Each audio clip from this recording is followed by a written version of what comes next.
Get ready for your daily dose of marketing strategies and tactics from entrepreneurs with the guile and experience to help you find success in any marketing capacity.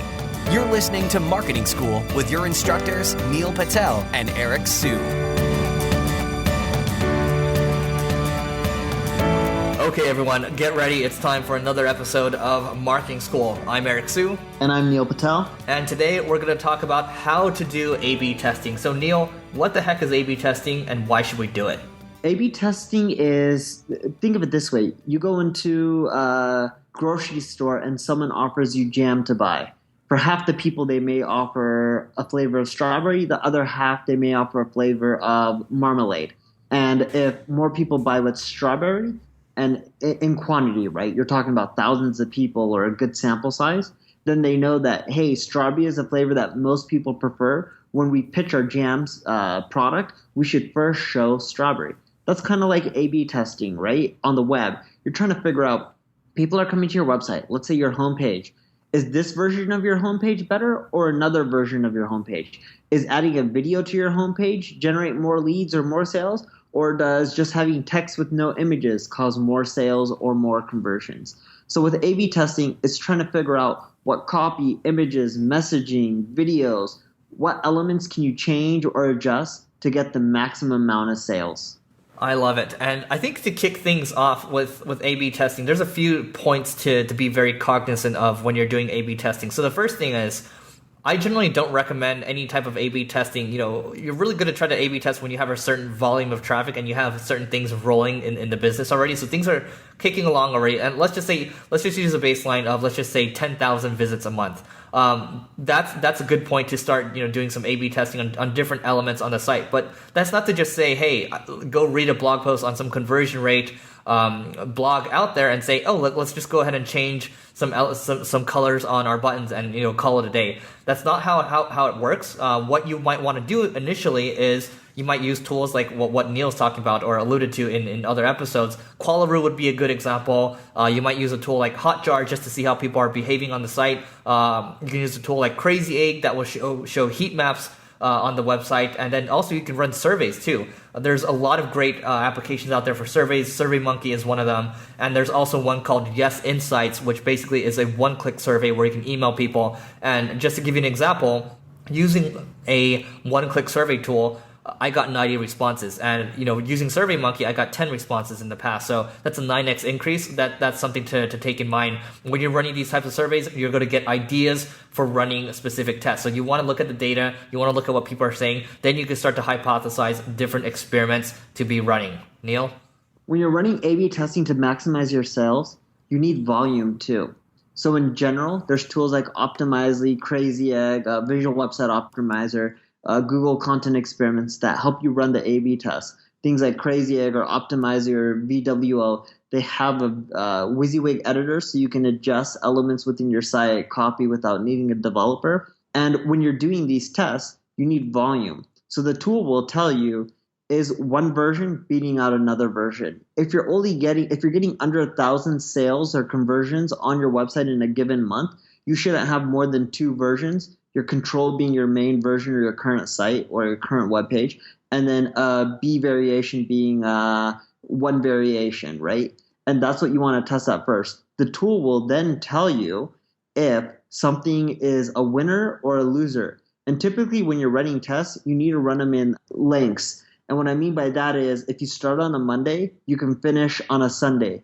But you don't want to do a test Monday through Wednesday. You want to make sure you're going in week period of time. A lot of times I like doing it for 2 weeks, 3 weeks, 4 weeks straight. Of course, once it says statistical significance, if it says it too early on, like after 3 days, I will still run it for at least a week.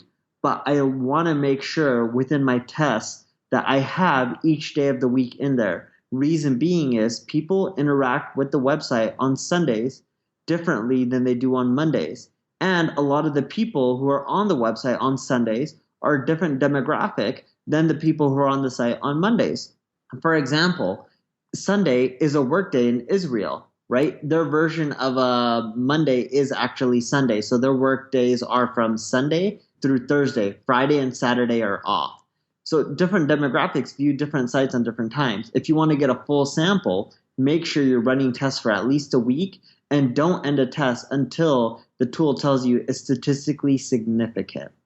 I love that. And Neil, we might defer on this here. I remember running a bunch of tests at a startup I was at before, and in general, we try to always get to 99% statistical significance. Now, the issue with that is that can take a long time to get there, and it might not be worth waiting that long. So how, when it says statistical significance for you, what percent are you usually at before you say you're satisfied? It usually depends, but we actually do try to go for 99%. If it's been running for a long time, like months, we usually don't have tests that are running that long, and it's like at 97% with thousands of conversions on each variation. The 97% is good enough. Like, we'll take it. Usually the tool will call it a winner by then anyways. But the main thing that we're looking for is how likely is it going to stick.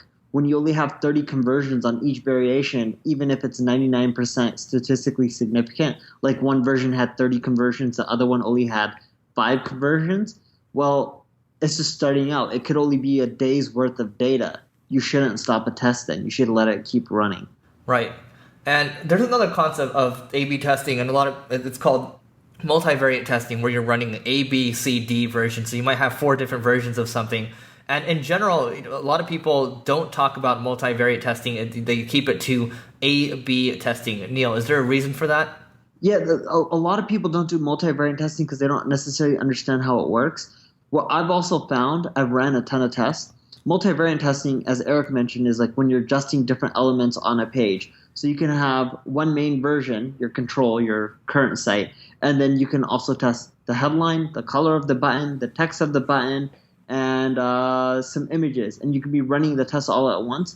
Well, when the tool tells you, hey, this headline is the winner by 10%, and this color is a winner by 30%, and this image is a winner by another 10%.